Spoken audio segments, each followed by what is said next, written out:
এটা হচ্ছে একটা এই যে প্লাস্টিক সিলিকন পাওয়ার লাগানোর পর পুশ করার পর এটা হিট হবে, হিট হওয়ার পর পুশ করলে এই দিক দিয়ে গ্লু বের হবে। তারপরে যে কোনো জায়গায় জয়েন করতে পারবেন, তারপর ওয়াটারপ্রুফ সিস্টেম করতে পারবেন, এভরিথিং। তারপরে এখানে সুইচ আছে, অন অফ আছে, অফ অন 100 ওয়াটের। এটা হট হবে অবশ্যই, মেশিনটা হট গ্লু গান। ঠিক এটা হট গ্লু গান গরম হবার পর এটা এদিকে পুশ করলে এটা গলে এদিক দিয়ে বের হবে। এই যে অলরেডি একটু লেগে আছে,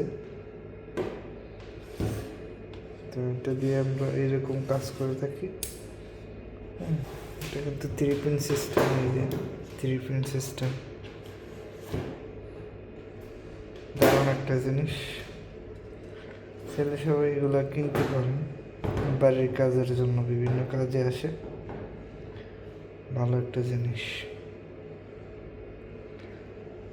এই হচ্ছে 3 পিন, 150 ভোল্ট পর্যন্ত ইউজ করা যাবে, 3 এম্পিয়ারের কেবল। এটা হচ্ছে গাং সিস্টেম আর কি, পাস করা হয়েছে 100 ওয়াট পর্যন্ত। এটা মেড ইন চায়না, চায়না হলে অনেকটা ভালো কাজে আসে। কেমন লাগছে আমার এই গাং মেশিন অবশ্যই জানাবেন। সবাই ভালো থাকবেন, tata bye bye, love you all.